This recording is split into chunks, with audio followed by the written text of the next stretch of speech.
What's up, guys, and welcome back to another episode of Brian Reacts, where I review pro form and amateur form alike. Today we're looking at Dan, and Dan's form, just like Pedro before him, is a classic example of form over function.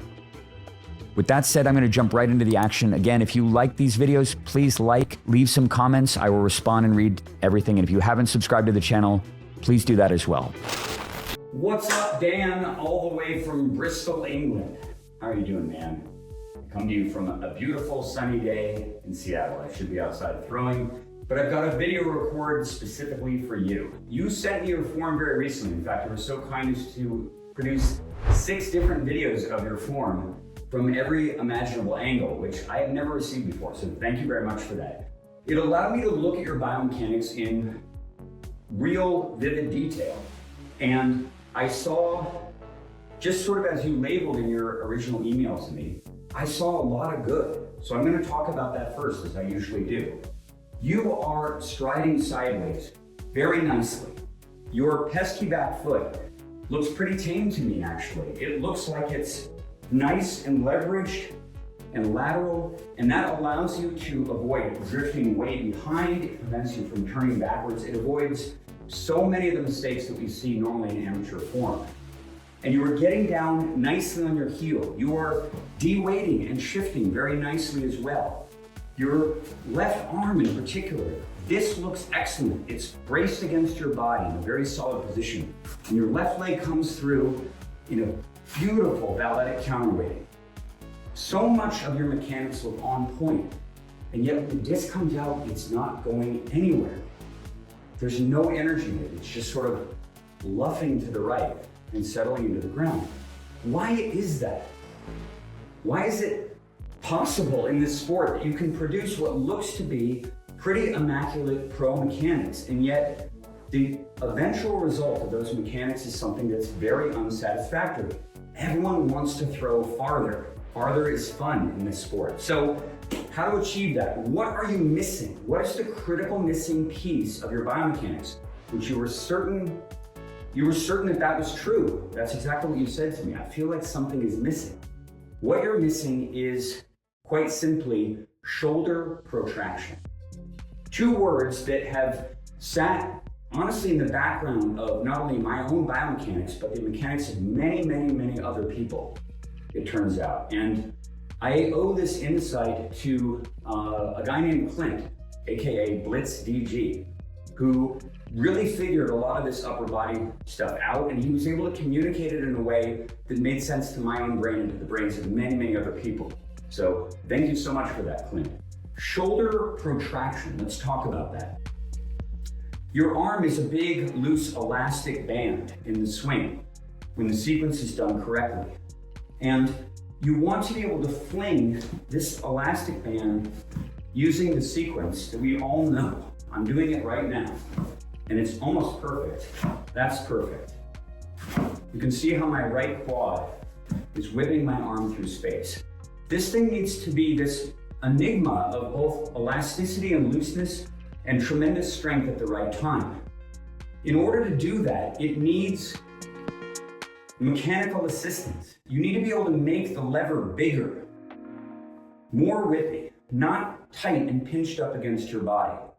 And the problem is that many, many people who correct the foot form, as I did myself, struggle with this issue because the way that we throw the disc when we run backwards, semi-plant, just put the foot down and spin to throw it, that requires us to pinch our arm up against our body. It's involuntary.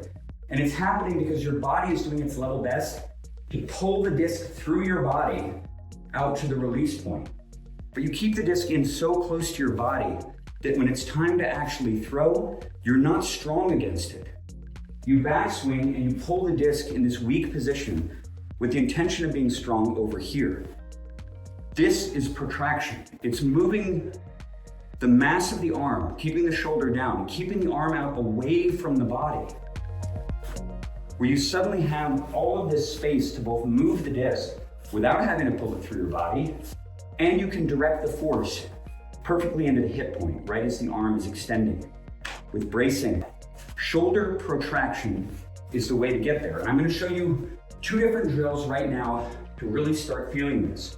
So, step number 1, the bat drill. I've talked about this extensively on the channel already, so I'm not going to go through it again. But the super TLDR is hand in the middle of a 22-inch bat. Important because you can feel both the lever of the bat and the handle serves as a gut check, a sanity check about the elbow getting below the bat. You swing the wrong way, guess what happens? Bang. You're going to hurt your elbow, you're going to know immediately.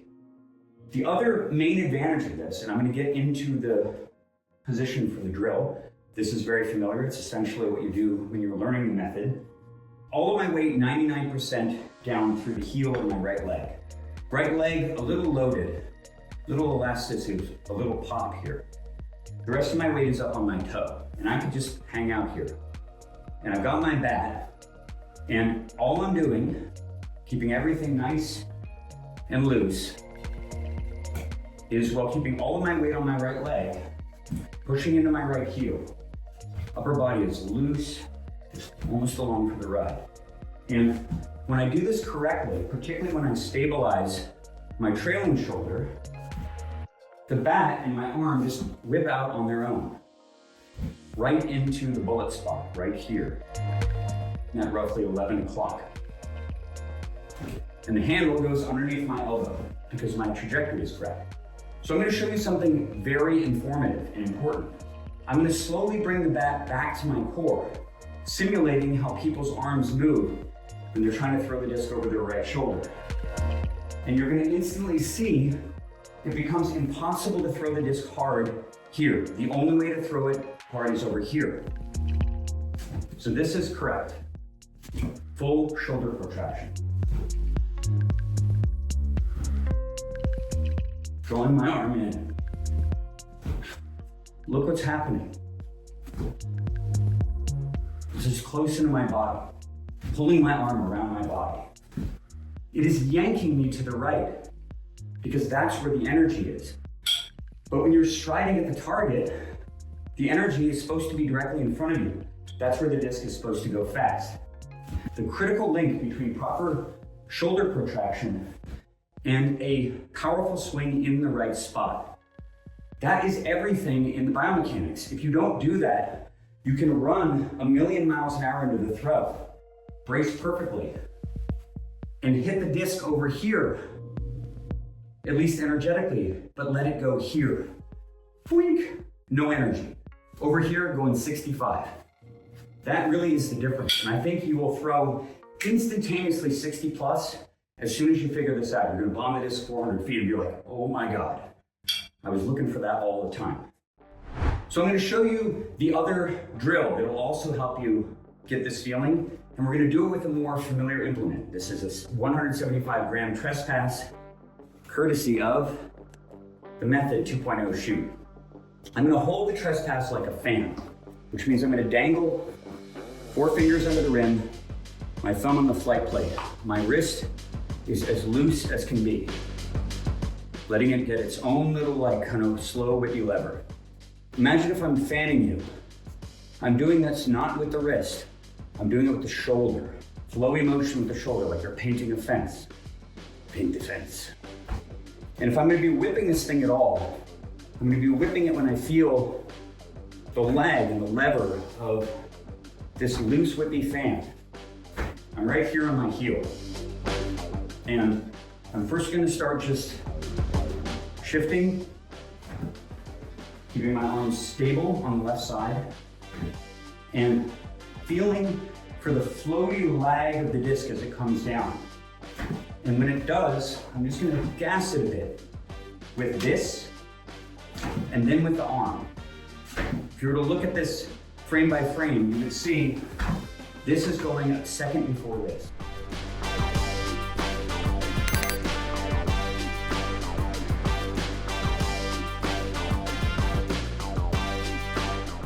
So now that I've got that going, I'm just gonna redirect it into a loose swing plane. I'm not reaching back, I'm just turning my shoulders with my arm out already. And notice what's going on here. My shoulder is naturally protracted, just like the back. And I'm hitting the disc right here. Concussion right there every time. Now, let's see what happens when my arm flex begins. So here's regular. Here's some impingement.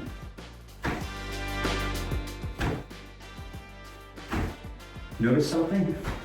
Where's the sound happening now? Literally behind me. So all of my energy is throwing the disc, what would be almost like, what is that? 140 degrees off target. And when I let it go in front of me, it does nothing. So framed up in the same position, making the fan sound right here. This, Dan, is what you need to work on. You need to find this feel so that the arm wants to be out and protracted away from your body when you begin your beautiful biomechanics. If you can feel this, either with the bat or with the disc, it's gonna be a light bulb moment. And you're gonna be like, oh my God, okay, now I get how all of this amazing footwork and sequence I perform connects to the disc exactly. It is going to blow your mind when you nail it. So do what I did in the drill, report back to me as soon as possible. I can't wait to see what you can do. Whew, a little long, but lots of great info in there, guys.